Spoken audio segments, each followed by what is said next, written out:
welcome back. It's been a while. Let's see what's been going on. So I think I don't remember the where I left off on the last videos or video audio, but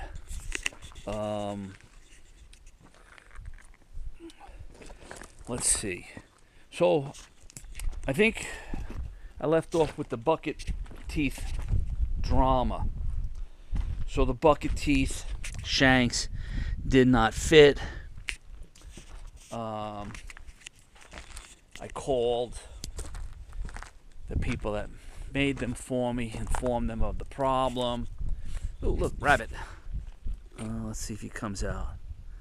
Let's go chase a little Hassan Pfeffer. Let's see if he's back. That's pretty big jackrabbit.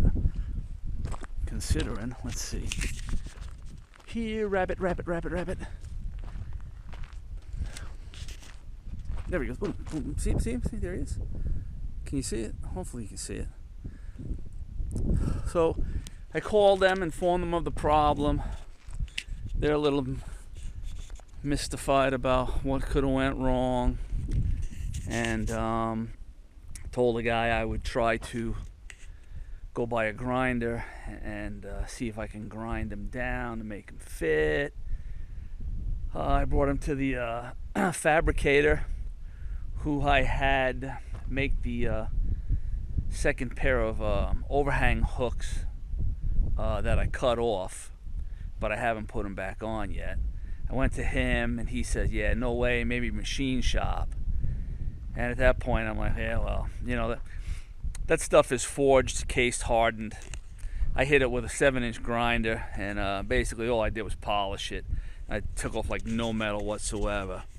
So then I investigated a little bit further, and I noticed on the first drawing that they sent me after I gave them the measurements, the gap between the top and the bottom of the first step was 1.5, and then they wrote on the tip that it was unclear, the dimension, and they left it at like 1.12 inches. So I went and I took better pictures and better measurements of the tip, and what happened was they changed the dimension of the tip from 1.12 to 0.69, and they didn't leave the 1.5 inch space between the first step on the cutting edge. They squeezed that down to 1.38, and that is where the problem is. That needs to be opened up to 1.5, and then the tip also needs to be elongated and ground out. And I don't know if I took pictures. Maybe I took some pictures of the cutouts that are there, and it looks like in the forge there's a spot that's highlighted, I guess, in the impression of where the leading edge of the cutting edge should be, and I don't think they cut that out either. Anyways, so I called the guy back and I told him, well, that's it, there's nothing I could do with it. I have to send them back. They got to be either redone, they got to be put back in the oven, softened up, annealed or whatever, and then recut.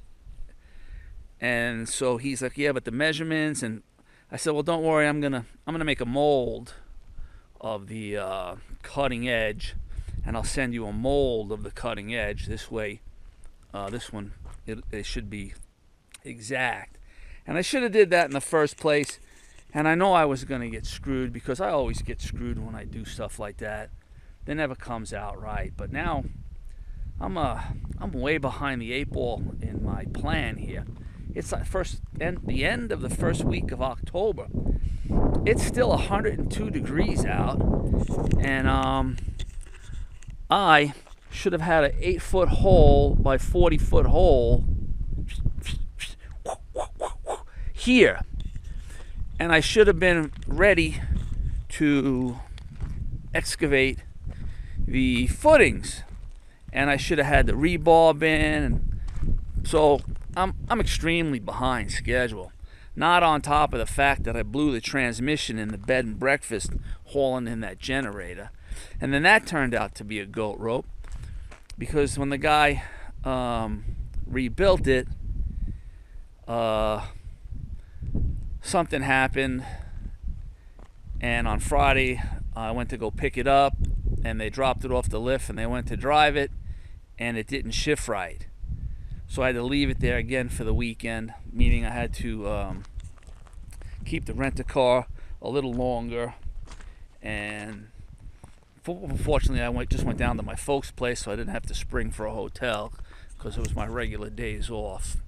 But so that set me back. And what happened was another piece of debris or something got in the pump, and it jammed up the pump, and he wasn't getting the pressures that were needed for the thing to shift. Anyways, put a new pump in, and everything's hunky-dory. Runs good. He put a stage 2 kit in it, and it shifts a little different than what the original transmission did. And my gas mileage seems to be odd and a little different. I mean, I was getting 20 on the freeway with the cruise set at 65.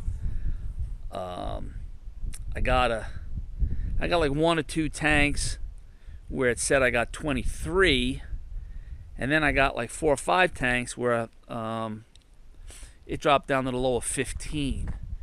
So I don't know if the throttle position sensor is not set right. So I'll have to take care of that shortly. That's on the deferred maintenance list at the moment, along with the steering box. I got a new steering box. I want to replace the steering box in there because that's like the third AutoZone steering boxes. And I think the people at AutoZone, I don't think they rebuild the steering boxes. I think they just polish them up, clean them up, and if there's an O-ring that's bad and leaking, they just throw an O-ring in it and they put it back in the box. And it's still sloppy as a kind of perverse, disgusting thing could I say? Like a woman with 10 kids. How's that? Whoa! So, anyway, so that's the dilemma there.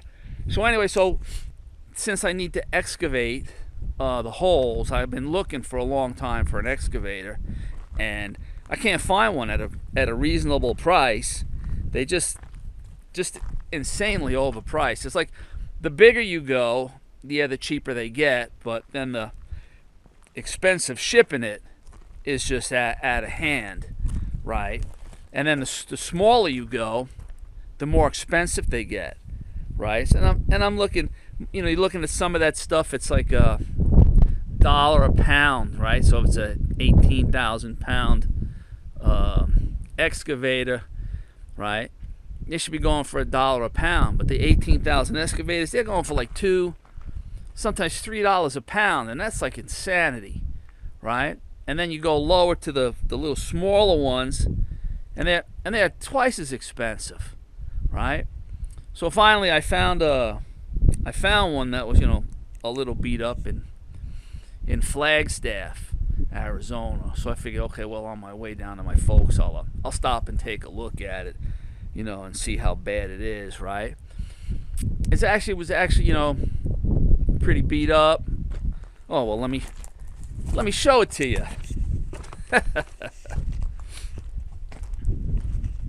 So it looks like it's got quite a few dings and bings and bangs, and right, that's all dinged up. That's dinged up. That's dinged up. It's missing a plate here. It's missing the plate on the top. I don't know, it's got a hole in there. I don't know why that hole is there. It's got a plexiglass window there. Some of the hoses are dry rotted, but you know what? Those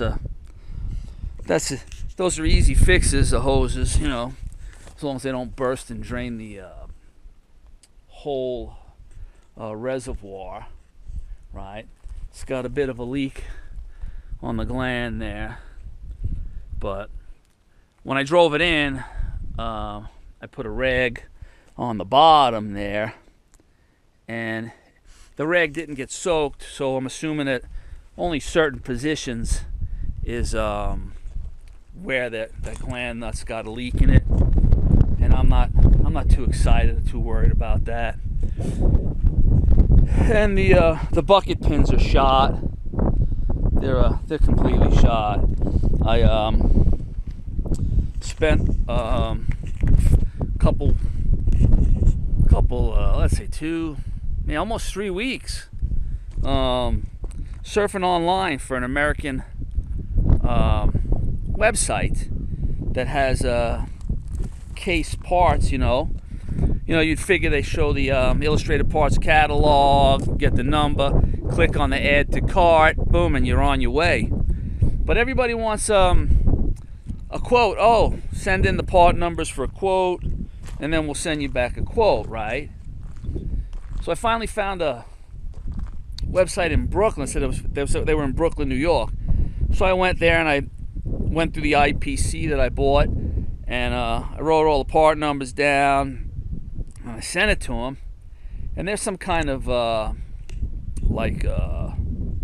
would say like a forwarding website, and they forwarded my request to all these other parts distributors to bid on.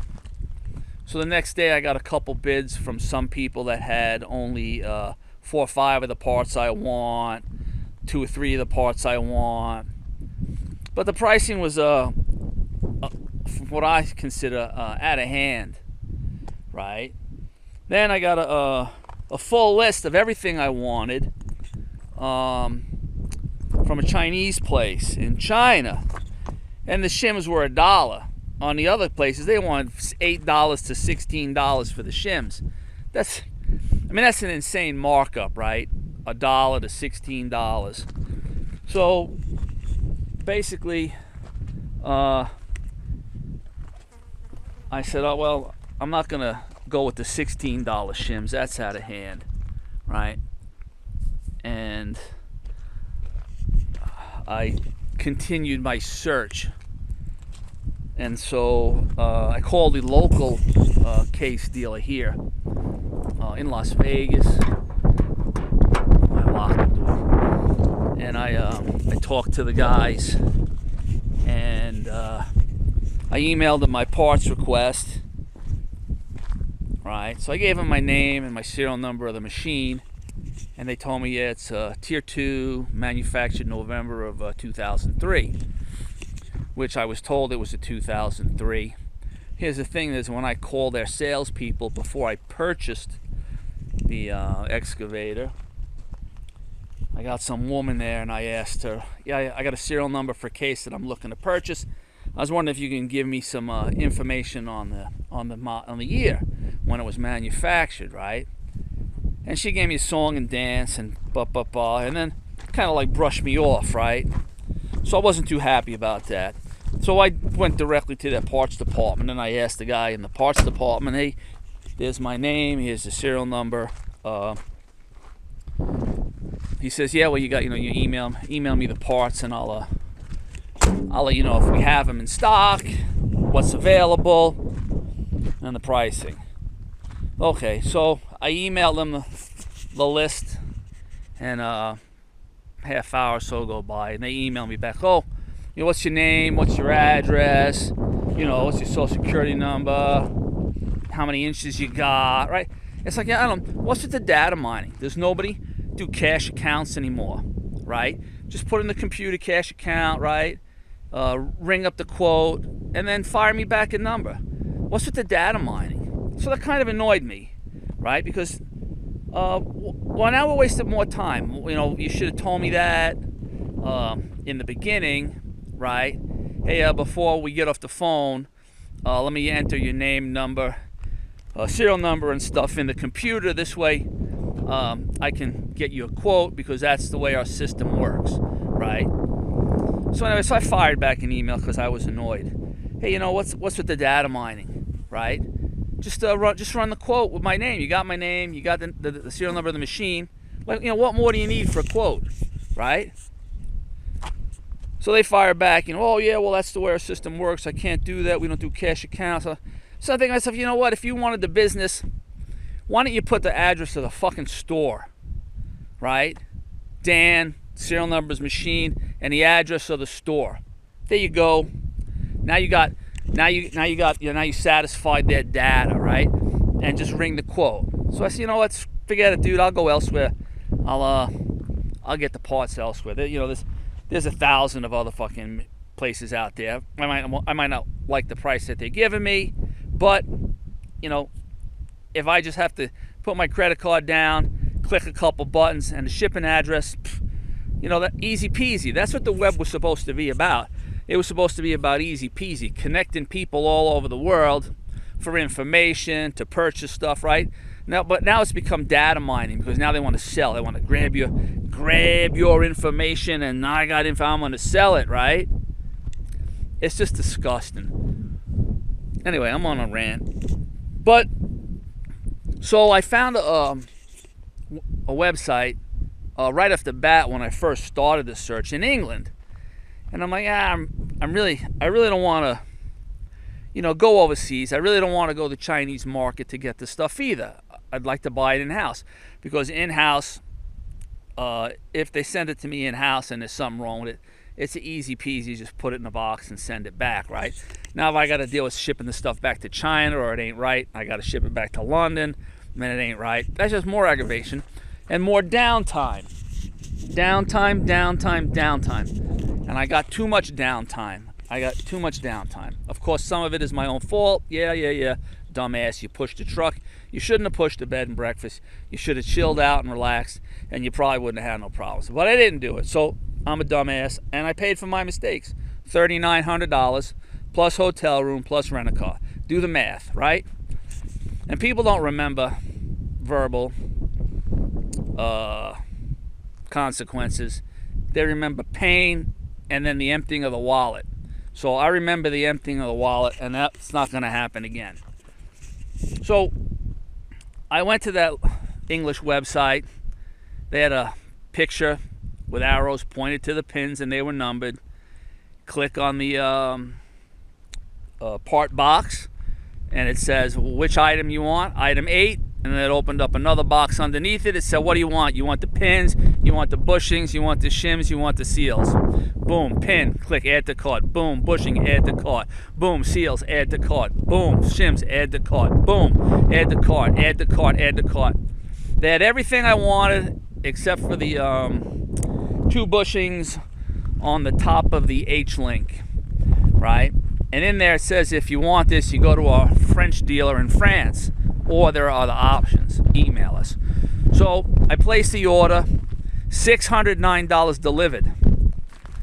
In the meantime, I got another email from a guy from Kansas that says, oh yeah, I got everything in stock ready to ship, but he wanted $1,500. And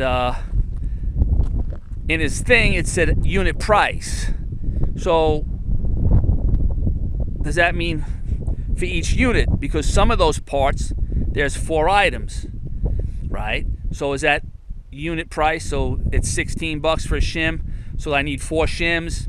That's what, 32, 6 and 12. That's $32. So that's like almost, so you add all that together like that, that's like $3,000. No way.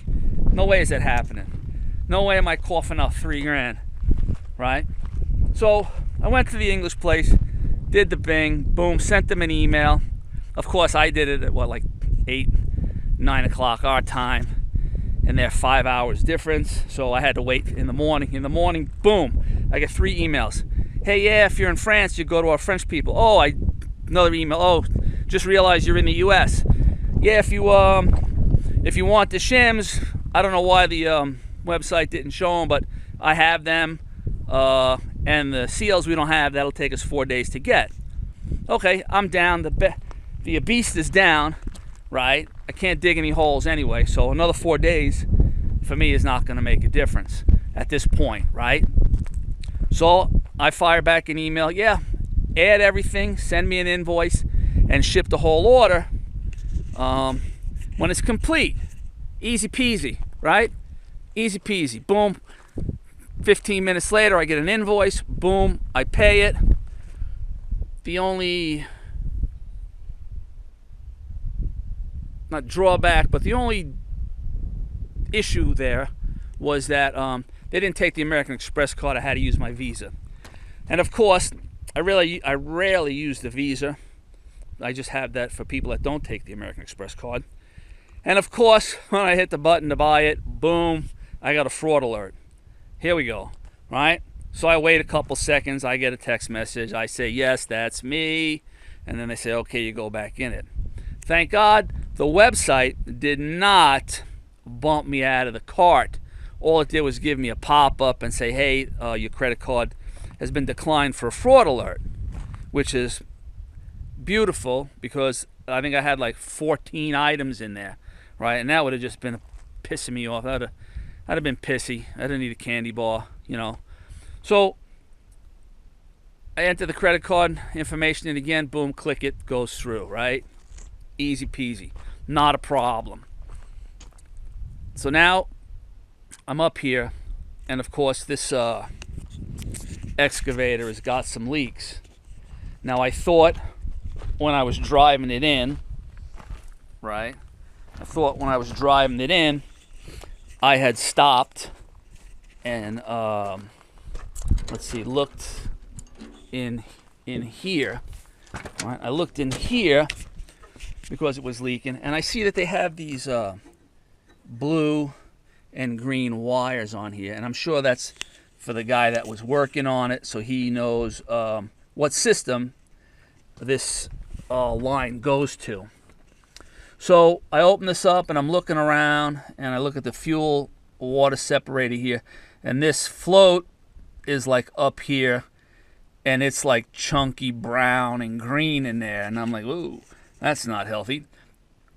So I clean this out, put it back in, and this fitting right here had a blue wire on it, and it was stuck under the gland, and it was leaking, and I'm like, oh geez, I got lucky, easy peasy fix, right? So I backed that out, I pulled the wire out of there, tightened it back up, it didn't damage the O-ring, and now that's dry. And I was thinking, oh yeah, great, oh look at me, I'm so good, I'm a good troubleshooter, oh yeah. And I jumped back in it and I drove the rest of the 2-mile first leg from the road when the trucker dropped it off. Right, same thing with the Beast. When I dropped it off at the road because once again the trucker shows up 8 o'clock at night when it's pitch black out, and that's the only issue I have with the trucking company is the first driver that was supposed to pick it up, his load somewhere here in Las Vegas got canceled, so he had to back out on my load because then he wouldn't be making enough money to cover his gas or whatever. And that happens, and that's just business. That trucking thing is business is a little bit on the flaky side, but they're in business to make money, and to do a load to lose money, that doesn't make any sense, and I can understand that fully. So the next guy was able to pick it up, but he picked it up at like 2 o'clock in the afternoon in Flagstaff, and so by the time he got here it was dark, and so we dropped it in the dark, and he says, hey, that thing is leaking when that guy loaded it. And I'm like, yeah, okay, I kind of expected that because when I was testing it, it was leaking when I was running the left track in the I think in the reverse direction it was leaking, or on the forward, I don't remember, but the guy that sold it to me says, oh yeah, I see it, it's the B nut right here, I'll tighten it up. So I'm sure he tightened it up, but I guarantee you there's other issues inside of that. And I took it apart and I looked at the pump lines, and one of the pump, I wrench checked the other lines, and the pump line I got like a 1/16 of a turn on the pump line, and there was a little fluid on top of the gland on the pump line. So I thought, oh, maybe I got it there, right? But that didn't fix it either. So on my first 2-mile joint, I had to take this out and empty it 4 times because it got filled up with all sorts of sludge and crap in there. And so on the second 2 miles from the pad right in, I only had to drain it once, and now it's clear as clear can be, which is good. I'm happy about that. And I also, down at the road, I did the fuel filter. I did an oil change on it because the filters said 522 were the last time the filters were changed. So I did that. I threw in some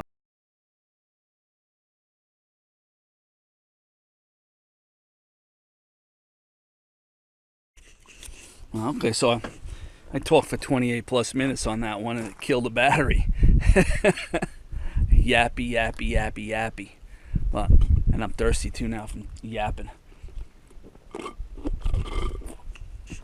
Oh. So, all in all, I mean, things are what things are. Setbacks are setbacks. And,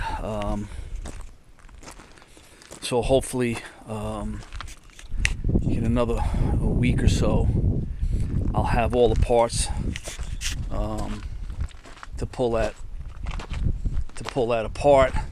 See, and it's got a Wain-Roy quick disconnect on it, and on the way in, I moved a bunch of boulders that I didn't like that were in the road.